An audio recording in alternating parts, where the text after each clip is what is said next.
Hello, friends. It's so good to be with you again. We missed last week because we were at a very important event, my brother's wedding. We had such a great time celebrating him and his wonderful new bride. Yay! It was just a beautiful weekend. But we are excited to be back with you today. Today, we're going to talk about raising boys. How many out there have boys? We have four boys and one girl. Shout out with your favorite boy story in the comments. Yes, the difference between boys and girls. I remember when our kids were small, Adam and I would be like, Nehemiah, let's play house. And he'd be like, okay. And then they'd get the dolls and the Barbies out. And the next thing you know, he's like, and then a wolf attacked, and then a bear attacked, and then this guy had to go protect them. Or it was always some rescue hero thing. It was always a rescue hero thing. Or Nehemiah would be like, hey, Adonai, let's pack our bags. We're going to go rescue the baby kittens. And Adonai would be like, yeah, and then let's take them home and make a bed for them and feed them milk and cookies, And so it was so funny to listen to them play, to watch them play, and to see the clash of the difference of worlds of boys and girls. So one more story demonstrating boys and girls. This was a much more recent story, like our kids are teens and old enough should know better. This was last summer. Like a year ago last summer. Yes. We had a swimming pool set up in the backyard. The three younger boys were out there playing in the swimming pool. And I was like, oh, I probably should go check on him. And then I was like, oh, never mind. Actually, I think Nehemiah, my oldest, I'm like, well, he's out there, so he'll keep an eye on things, right? So we look out the window just to double check that they aren't being too crazy out there in the pool. And, definitely under the somewhat adult supervision of my oldest son. And I look and he's laying on the bottom of the pool and the other three boys are standing on top of his body. Well, no he's exaggeration, under there. No joke. No exaggeration. Bottom of the pool, three boys on top of him, standing on it. To which I start freaking out and I'm like, what are you doing? Get off your brother. I go running out there and I'm like, what are we doing? And they're all like, he told us to. He told us to stand on him. And then he comes out of the water and he's like, I told him to. I wanted to see if I could get him off.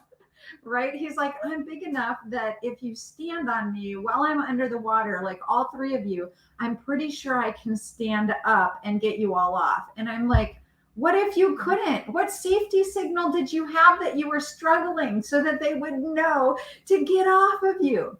Anyway, this is boys. Oh my gosh.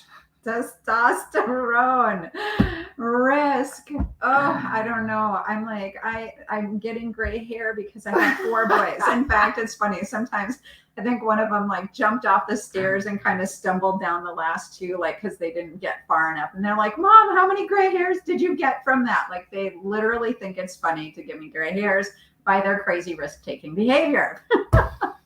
Who can identify? So today we're talking about raising boys. Because seriously, boys. You are on for probably most of this. Yep. So probably most of this will be me because I am the boy. Yes. Of the two among the two of us. But Amy's going to help out with some of the science of this, I think. And that's where we're going to start. We're going to talk about the science of what makes boys boys and what drives boys to do these hair graying things. Like, seriously. So the primary culprit behind all of this seemingly insane boy behavior is testosterone. And most of this information about testosterone, you can find this information in a lot of places. Excuse me. But where what we're saying is mostly coming from is from Dr. James Dobson in his book, Bringing Up Boys. So if you want more information, you can look there. So just understanding testosterone just as a foundation, testosterone is the hormone that will one day be responsible for your boy's physical development into looking like an adult man.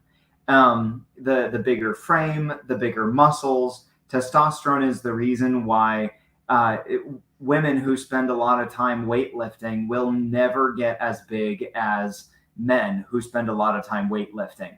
Generally speaking, obviously there are some men who just for whatever reason their body type doesn't put on muscle mass, and women sometimes can put on more muscle mass, but obviously we're talking like 99% of the time, men who lift are going to be way bigger than girls who lift, or men who don't lift are going to be bigger and stronger than girls who don't lift. Testosterone is the reason why any sports records, the women are not as strong, as fast, as jump as high as the men. But testosterone is also the hormone that causes men to be more aggressive and more likely to take risks than women. And that's what we were talking about with these boy stories. Like, what's the deal with this? That testosterone is what's driving them. And so what you need to know about testosterone and just your boy's development is that that basically boys and girls, there are differences hormonally and chemically in their bodies, from the time they're conceived and born and all like very earliest stages of life. But between the ages of 2 and 3, boys undergo a massive transformation, almost akin to puberty, like a miniature version of puberty, between the ages of 2 and 3. And that really is where hormonally and chemically they become completely differentiated from girls. And just watch, like, they're all of a sudden they're jumping off of furniture and they're climbing up everything and they're getting onto everything. And, if they weren't already before, now they are. We would notice this. We had some friends who would come over and hang out. Amy had another mom who would bring her kids over, and her oldest was a boy about our oldest age, about Nehemiah's age. And as soon as there was another boy in the home, all of a sudden the energy level skyrocketed, the noise level skyrocketed. The things that would happen was like they'd be climbing on top of dressers and then jumping off onto the floor. And these are the kinds of things that then the mothers are like, hey, you need to not do this. But this is what would happen. So there's this massive dump between the ages of 2 and 3, and then there's another major increase in puberty. You might say it this way, that between the ages of 2 and 3, that's really where boys become boys. And then in puberty, that's where boys become men. So you want to talk about some other differences here? Some other differences. Okay, I read a book called Why Gender Matters. It's really a great book. I highly recommend that you read it. It is by Dr. Leonard Sachs. Dr. Leonard Sachs. And here's just a few things that really stood out to me because they were things that I didn't know. And then I went and I just researched a little bit quick here before this, but it says that boys and girls' brains don't develop in the same way when they are in utero and as they are younger kids. All people's brains aren't fully developed until the age of 25. But at the younger age, especially around the age of kindergarten, it said that a girl's brain is almost like 2 years more advanced than a boy's brain is. While they are all still skilled very much the same, or, they have same intelligences, there's actually more connection tissue between a girl's right and left brain than a boy's right and left brain. And so they have an easier time with some problem solving, especially fine motor skills. They have a much easier time, the girls do, than the boys. And so this actually can lead to some problems for boys in kindergarten in these younger years, feeling like they aren't as smart as the girls. And I wish that I would have read this book before I put my last kid into kindergarten, because I actually put him in when he was when he had just turned 5. He had an August birthday and he had just turned 5. And I'm like, well, he knows his letters and his numbers and his colors and that. I really feel like he could probably go into kindergarten, but realizing that he actually probably wasn't as emotionally ready or as fine motor skill ready. And he did come home saying, the teacher doesn't like me, which wasn't true. In fact, she's an amazing teacher. We love her. And she did a lot of work to help him. But But boys at this age, they see their girl counterparts drawing coloring it in elaborate pictures and coloring them, and it's going, like they have detail and fine art skills. And boys actually typically only draw line art and black and white. So asking a boy at that age to try to do, like, can't you make it more realistic? Can't you add some color? Can't you? Like, they just don't have that skill developed yet. And so what's happening in the classroom is the teachers are like, oh, look at these girls, they seem to be a little more advanced than these boys. Then we'll just kind of separate them and we'll teach them at a faster level, thinking that they're doing a service to the boys. But actually the boys then are beginning to see that separation and think of themselves as not as smart. And that makes them, that actually can travel with them all through their school years. So it really is good and helpful to know that there are differences, especially at that early age. And to then not, like, the compensation is actually almost worse for the kids, because they then see, hey, I'm not as smart or advancing so much. So anyway. And if your boys are in that, if you have boys in that age range or coming up to that age range, then, you can help them with that no matter what their teacher does. You can say, hey, I understand you're struggling with this. That's okay. You're going to catch up. And it's just as simple as that. I mean, you might need to keep at it and say that a few times to them every time that they're struggling. But you can do that, and you can continue to help keep their mental attitude in a healthy place. Yeah. So another thing that I've actually implemented that I learned from this book was that because guys really are more competitive and they like competition, when you have a problem with a boy, like when again, this goes into a teacher classroom role also, that the teacher sits behind the desk, the student comes up to the desk, and now they're sitting face to face across from each other. And that actually, like, subconsciously brings competition. So a lot of times when we're having discussions with our kids, especially our boys, over behavior or other things that are going wrong, problems that we're facing, just things like that, when we sit facing them and we're trying to talk to them about their problem, this automatically brings up like a competitive, I want to fight with you. Instead, they said it's really helpful if you move the child beside you and talk side by side, because now we're on the same team and we can put the problem out in front of us. And so now we're on the same team trying to solve the problem.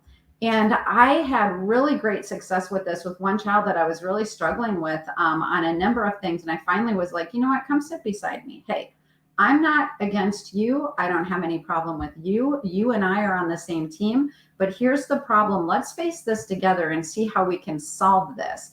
And when I finally joined teams, put the problem on the other side, like that was the thing we were competing against. It was completely transformative. Yeah. Super helpful. Yeah. Another fun thing that we learned, which can help us understand why when I sent my older boy out to the pool, they ended up standing on him instead of him taking the responsibility to make sure everyone stayed safe, is that when boys or guys get together in groups, their risk-taking behavior goes up. So they had done this study where they put basically a general competition, like tossing a ring into a bucket or over a bucket. And they put the guy alone in the room with the bucket and drew these lines on the floor. And I think there was some sort of reward. There definitely was a motivator, but if you missed, then you are automatically out. And so all the guys would start at the front line and kind of toss it and keep backing up until they could no longer make it. And whoever like made it the furthest, they were going to win the prize or whatever. So the guys were conservative until they brought a second guy into the room. But as soon as another guy came in, they forgot all of those first lines on the floor, went straight to the back, and like the risk-taking behavior shot through the roof. And they found this in other places of competition as well. Like when guys are get together, right? Here, hold my beer and watch this, right? That's how it is.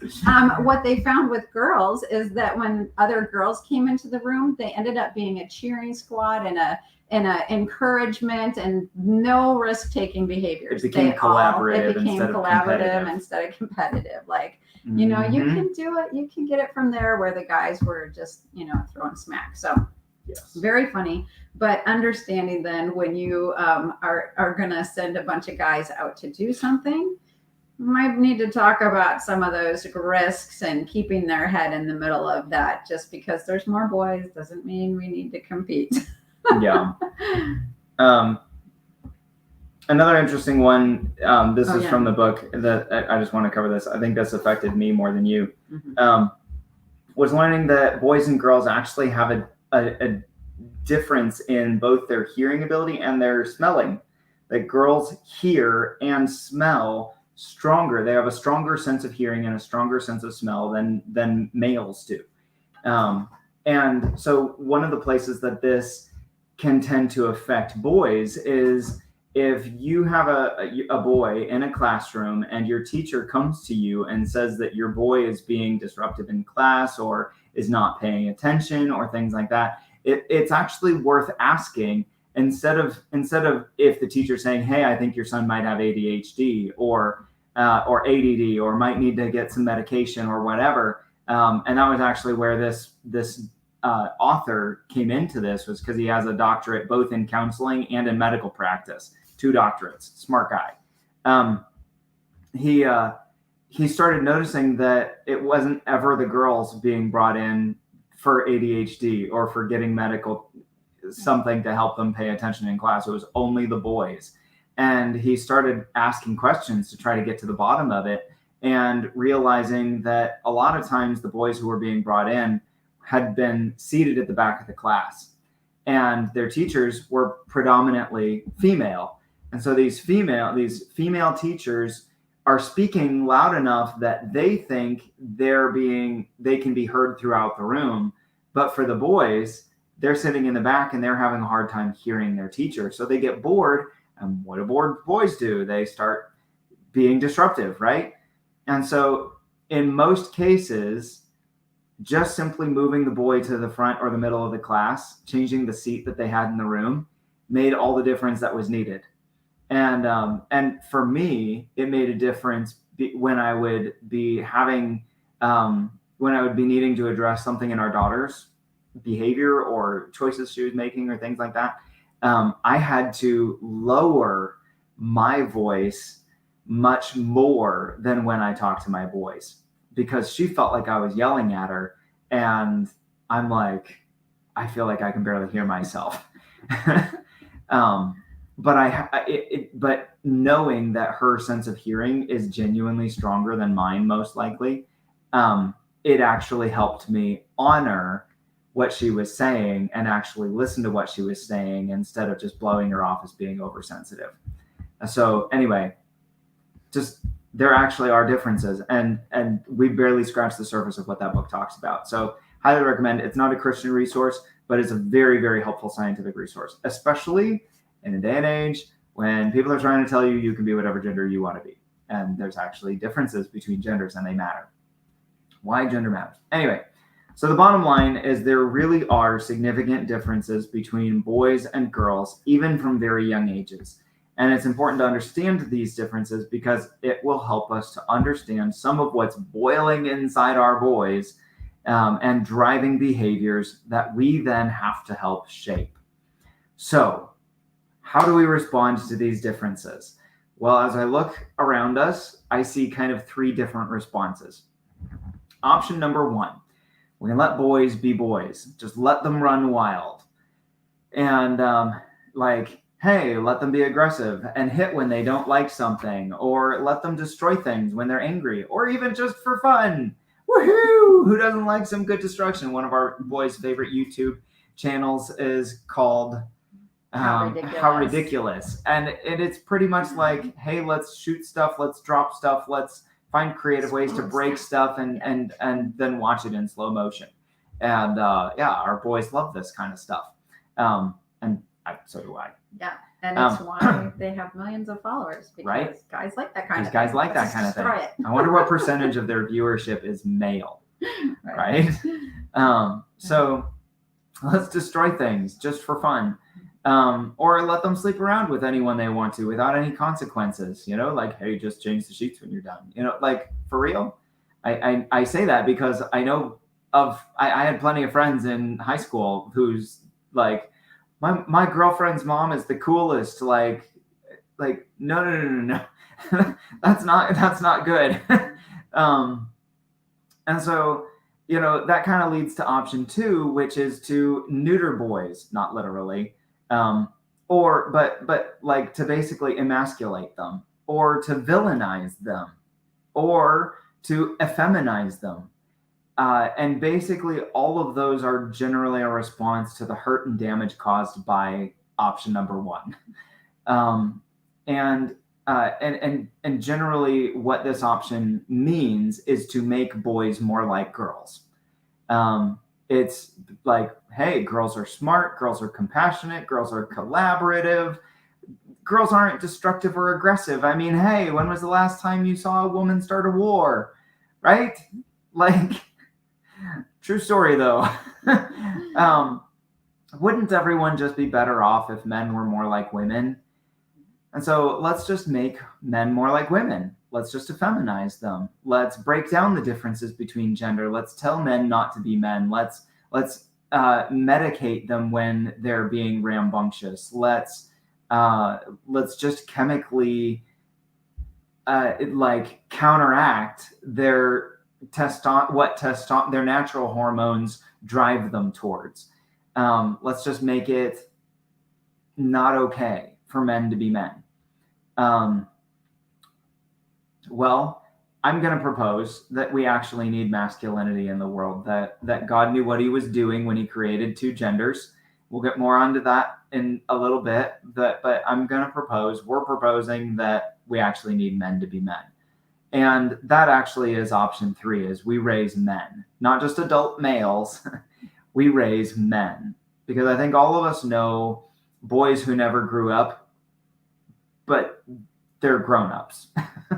You know what I'm saying? And so here are just some ways, before we get into kind of some underpinnings of this, we want to give you some ways to effectively do this, to not be overwhelmed by the competitiveness or aggressiveness or the risk-taking nature of the boys that you are raising, but how to channel it, how to funnel it, how to direct it in a good direction.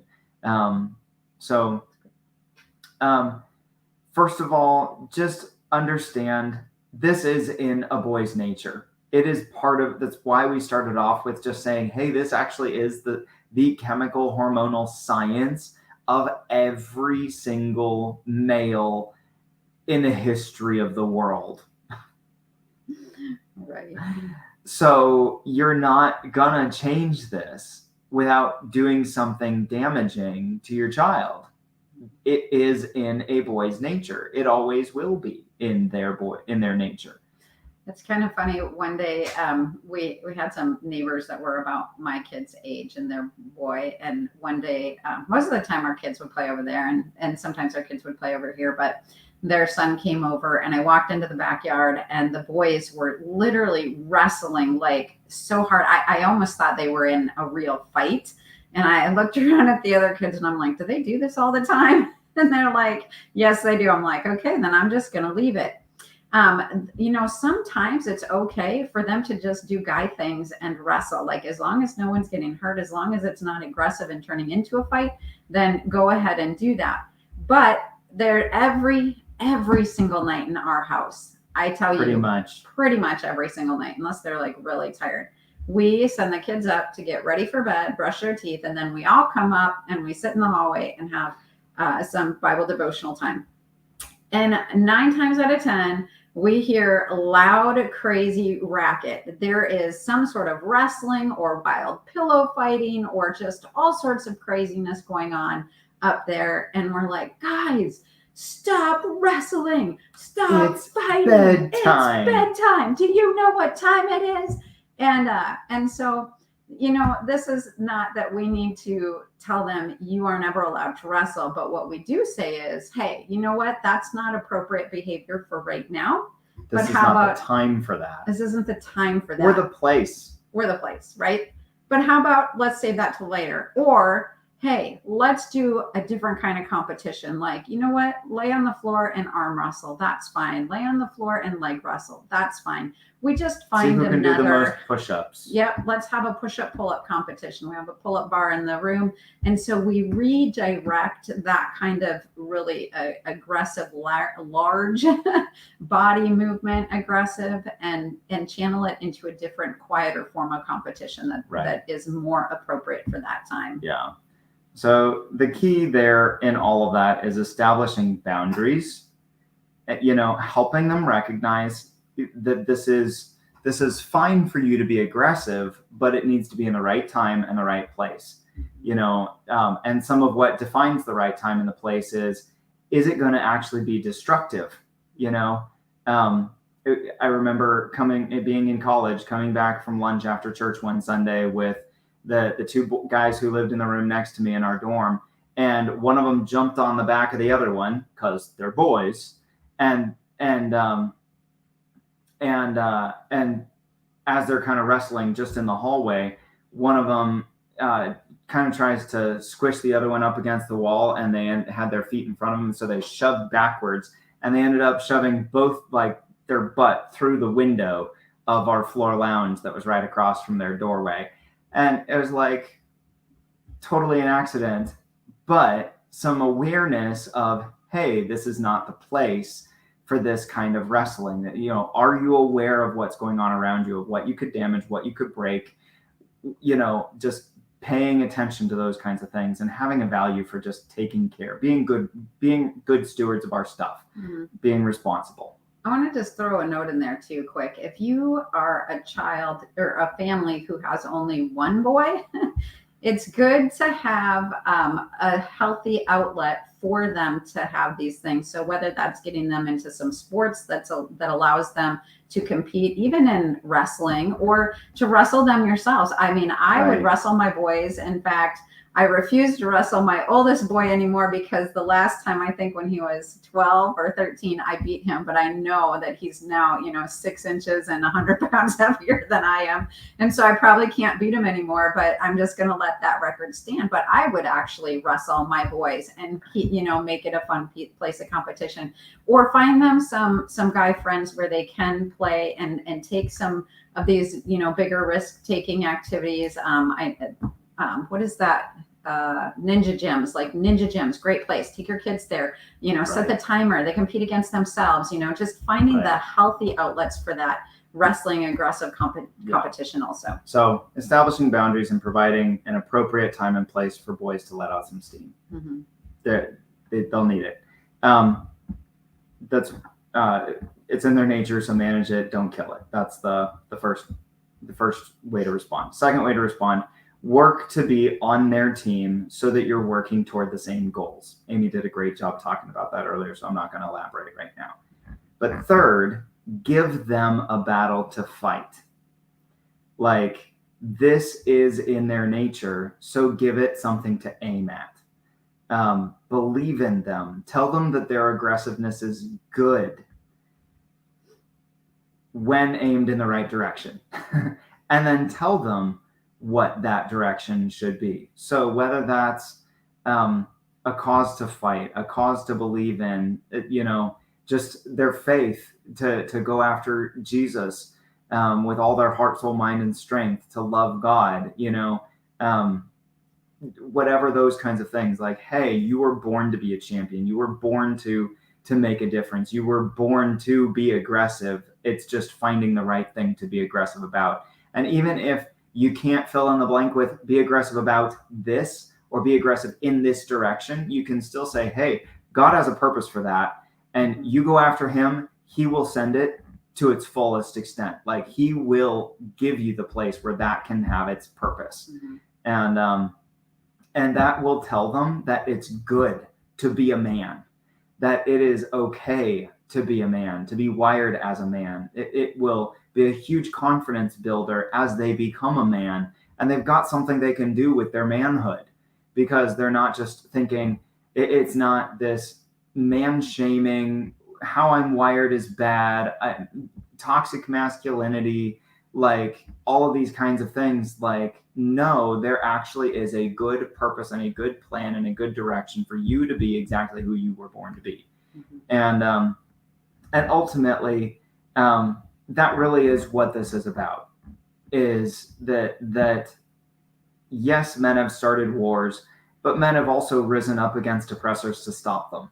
Yes, men have been destructive, but men have also been inventive, and they have helped to build societies and created the philosophies that run those societies. And all of those are just examples of, like, has the devil gone and perverted what it looks like to be a man? Yes, but God still said that he created both men and women in his image. And there's something of God's image that women carry, and there's something of God's image that men carry. And so if we go with option one, we're going to mar God's image by twisting it into what it wasn't intended to be. But if we go with option two, we just miss half of God's image entirely, right? And so the same is true, by the way, if we neglect the importance of women being women and celebrating femininity and all of those kinds of things. There's something of God's image that we miss. And we want to help parents rediscover the image of God that he made each gender to carry. My question to challenge you with is, God gave your boys testosterone. Why? You go after that question, and that will help you find the purpose that you can raise your boys for. So good. Thank you for joining us today. I think we might be talking more on raising men next week. I think. Actually, I think next week we have a special guest with us. Ooh. Yes, I'm really excited to be hosting Rosalind Say. She is a mama who homeschooled 11 children from kindergarten through high school. And we're going to be just talking about homeschooling and parenting and all that fun stuff next week. So join us. You guys, please like and share and give us a shout out, comment, any questions or any topics that you would like to hear us talk about. All right.